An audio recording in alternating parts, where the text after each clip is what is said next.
Hello，大家好！大家望穿秋水嘅蘋果摺機咧，就一直咧都只聞樓梯響，最快都要9月先見街。三星咧就搶先咧就做咗出嚟啦。以後摺機嘅新形態定係冇嘢揾啲嚟搞咧？一齊睇下。呢部咧就係三星最新出嘅闊摺，或者大家叫做肥摺啦，一個全新比例嘅摺機。佢嘅外形咧，老實講，我相信可以叫做人見人愛啦。呢個正方形嘅設計，呢一種比例嘅摺機咧，其實咧之前 N2 啦，或者係華為嘅 Pura X Max 咧都出過，但係今次三星咧就要做翻咧同佢啲 S 系列一樣嘅直身直邊嘅處理。其實我覺得外形咧就真係十分之靚仔嘅。機身嘅薄度咧做得非常之咁到位，每邊係4.5mm，合埋咧都係只有8.9mm。講多冇用，做下啲外形比較俾大家睇下就更加清楚。同三星 Fold 8同一個類型嘅肥摺，其實而家市面上新款嚟講咧，就暫時咧都只有咧呢個華為嘅 Pura X Max。呢部機亦都老實講，之前係人見人愛嘅。如果唔係個 Google 棘住咧，我相信佢嘅大賣程度咧都相當之驚人。咁就而家三星 Fold 8同佢擺埋一齊比較一下。華為就比較圓潤啲啦，三星就係直角嘅設計啦。估唔到啊，三星咧原來咧係比佢咧係高身少少嘅，甚至咧打開個屏幕咧都會睇到係略大少少嘅。三星嘅熒光幕係比較高身啲嘅，闊度咧幾乎一樣。大家參考大家，我相信嚟緊個 Apple 嗰部肥摺咧都係咁上下大細尺寸噶啦，大家都係收晒風收晒料啊！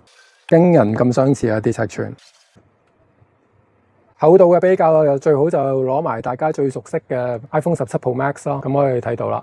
而家啲摺機真係做到同直板機嘅厚度咧係接近一致咁滯噶啦。事實上呢幾年入邊咧，係真係進步咗好多。其實 Fold 8咧，我自己覺得咧最大嘅賣點咧係輕，佢嘅官方嘅數字咧就205克，我哋稱出嚟咧佢有206咯。206係咩概念咧？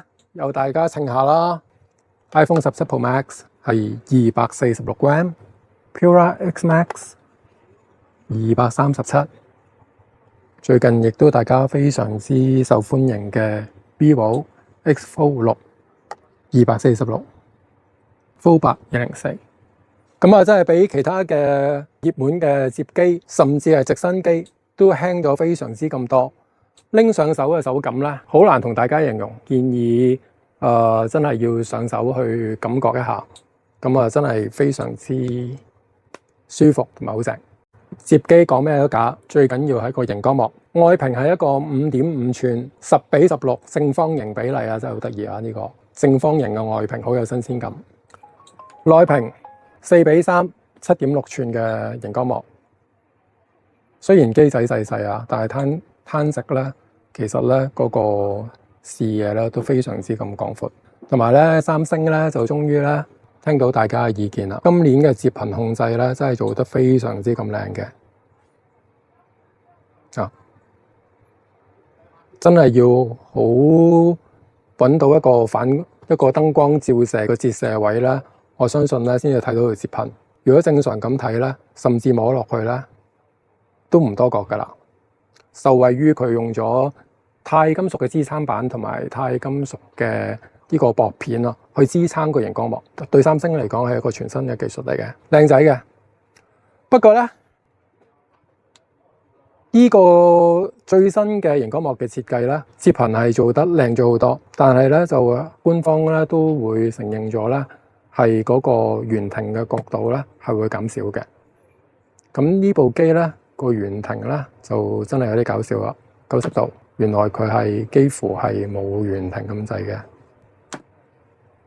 就會自動彈開、自動彈開、自動彈開。如果一定要咁樣摺，就唯有咁樣啦，佢就唔會跌啦。如果大家要 L 字型嘅話咧，就咁啦，或者揾啲嘢頂住佢咯，其實冇事嘅。同埋咧，如果個價位係咁樣啦，有個新玩法，大家咧就可以單手開咯。咁你平時咧嗰啲咧，之前 Fold 7啊，或者我哋啲大陸攝機咧做唔到嘅，呢個咧就可以啦，單手開，係幾型㗎。Fold 8仲有一個比較我自己個人覺得好中意嘅一個進步嘅位啦，就係三星咧就加入咗咧 S 系列咧嗰個防反光鍍膜。咁啊，呢一部咧係上年嘅 Fold 7。咁啊，其實你望一望先啦，大家睇到個折痕啦，咁啊已經睇到個分別㗎啦。咁同埋嗰個防反光嘅程度咧，唔知影唔影到我樣啦。咁啊，大家都見到啦，即係好似照鏡咁啦。去到嚟 Fold 8呢一邊咧，照唔到嘅。咁對於平時嗰個使用咧，其實咧非常之咁大影響㗎。特別喺夜晚咧嘅時候咧，咁你睇片上網，用部手機嘅時候喺呢一刻咁嘅環境底下咧，真係舒服好多嘅。4:3嘅屏幕咧，其實咧有咩好處咧？咁啊，其實咧睇好多影片啦，黑邊嘅情況咧都會大為減少咯。求其揾條吹下播下啦。一個就係 Full Mon 㗎啦，完全冇黑邊嘅。咁啊，中意用手機嚟睇片嘅朋友咧，應該係真係好高興啦。常用嘅 IC 嗰樣咧，佢個 ratio 咧都完全冇問題喎，適配好晒，唔係好似以前 Fold 1咁樣得中間喎。OK 啊。鏡頭方面咧，就係一個雙鏡頭嘅設計，5000萬像素嘅主鏡同埋5000萬像素嘅超廣角，咁咧就係冇長焦嘅。咁啊，三星咧亦都幫佢做翻一個10倍嘅數碼嘅長焦咯。咁啊，考慮翻佢嗰個機身咁輕咁細，其實個鏡頭個規格有所遷就咧，我反而覺得係可以接受嘅。咁你接機其實最大賣點一向都唔喺個相機嗰度啦，夠用就 OK 啦。電池嘅容量咧 ，Fold 8咧係4800 mAh 嘅，其實咧都係一個幾大嘅進步嚟㗎。舊年嘅大機啦 ，Fold 7啦，其實咧都係得4400 mAh 嘅啫。今年放喺一部比較細嘅大摺嗰度咧，都有4800咧，其實係一個進步啦。CPU 啦，就係主流啦，8 Elite Gen 4 Galaxy。好啦，跟住咧就嚟另外一位主角 Z Fold 8 Ultra。咁今年咧，三星咧就呢個產品線咧擴大咗啦。咁啊頭先嘅肥摺咧就做咗 Fold 8。之前嘅呢個長條型嘅設計咧就升級咗，變成 Ultra。咁啊呢個外形咧，相信咧大家咧就非常之熟悉啦。咁啊攞埋 Fold 7嚟出嚟比較下啦，考下大家眼力，睇下有冇唔同。咁其實個外形咧就真係極度接近嘅。除咗稍為薄咗少少。咁同埋一樣嘢咧，都我可以教大家睇嘅。其實個鏡頭位咧個設計係唔同嘅。Fold 7咧就係一個直線嘅倒形噶嘛，咁咧呢個 Fold 8咧就係比較圓潤啲嘅，係咪咧？睇得到啦。咁其實個 size 咧，話就話薄咗少少啦，不過咧都真係極度相似嘅。咁啊，不如試下啲套用唔用到啊？Fold 8啲套未到啦，咁啊 Fold 7啲套去試啦，咁梗係。